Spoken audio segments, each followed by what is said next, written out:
Mother may have begun her life 102 years ago as a shy and quiet child, but her legacy to her friends, the residents here at the home, and to all her descendants is that anyone can make a difference.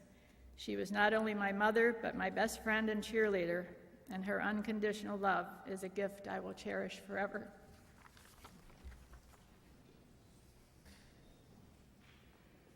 Thank you, Marilyn. David Pollock.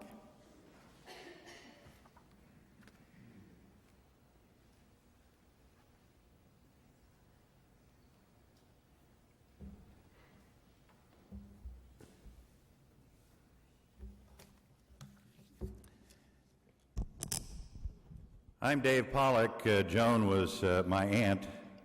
I'm one of her nephews. Longevity does not only describe the 62 years lifespan of Joan Montgomery, but also describes the experience of engaging her in a telephone conversation. Longevity. Before placing one of my periodic calls to my Aunt Joan, I would not fail to make certain of a comfortable chair and no appointments.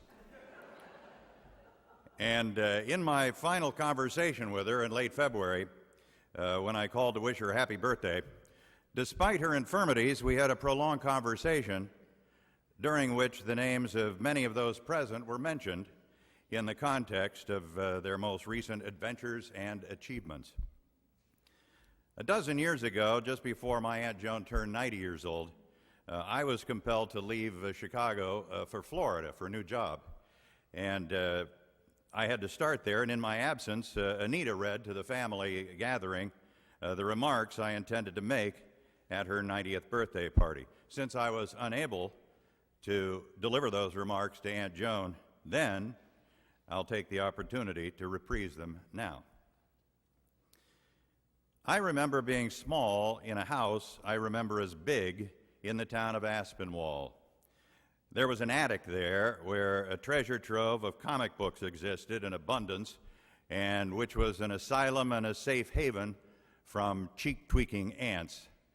I remember my Aunt Joan presiding over kitchen preparation hubbub while Uncle Paul, his clergyman brothers, and male in-laws would spend what seemed an eternity debating and propounding the most efficacious route for the conveyance of an automobile from various remote locations to the local vicinity, involving a variety of state and county roads and usually requiring a passage through East Liverpool.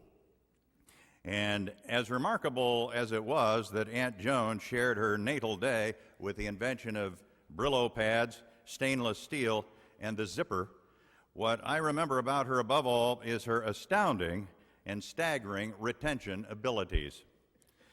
Many of her contemporaries have memories that are less like a steel trap and more like one of those tuna fishing nets that are big enough to allow the dolphins through.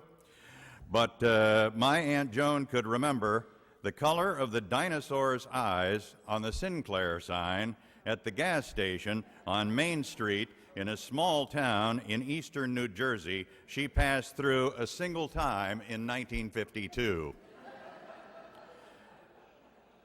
She could recall that a woman whom she conversed with briefly at a church basement potluck during the Johnson administration allowed us how her daughter's husband's son by a previous marriage wasn't overly keen about rhubarb.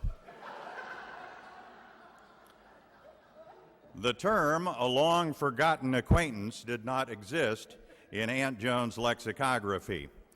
Whereas most of her generation's long-term memories might be described as non-stick, hers continued to be Velcro. In computer terms, my Aunt Joan's hard drive contained limitless virtual memory, and even the mustiest of files could be instantly resurrected by a single word or phrase entered into her powerful search engine. But what also comes to mind about Aunt Joan's memory is the application to which she frequently employed it, bragging on all of us.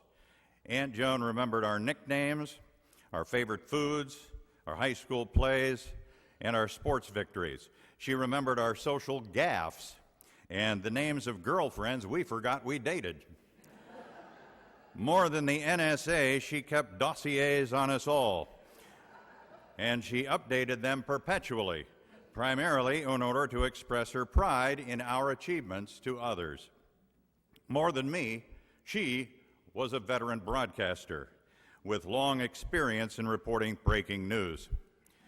And I am happy that my name appeared on a label in her files. In her enormous gallery of memories, I'm proud to have painted some of those myself. And I'm grateful that we all got to share another dozen years with Aunt Joan after that 90th birthday gathering. And so, on behalf of my brother Dick and the rest of the Pollocks and the extended family of the Don Montgomery branch, I join you in the fondest of farewells to our Aunt Joan. In my last chat with her, which was the day before her birthday, I told her my date of retirement from work would be the following Monday, 5 days later. And some of the last words I heard from my 102-year-old aunt, who was 36 years old on the day I was born, were, "I can't believe you're that old."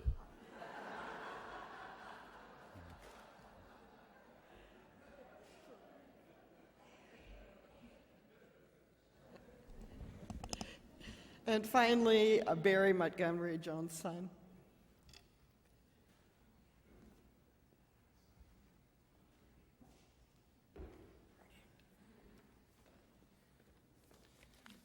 Some of you might remember Dave Pollock as Dave McBride on Dave's Raves on the radio here in Chicago for a number of years.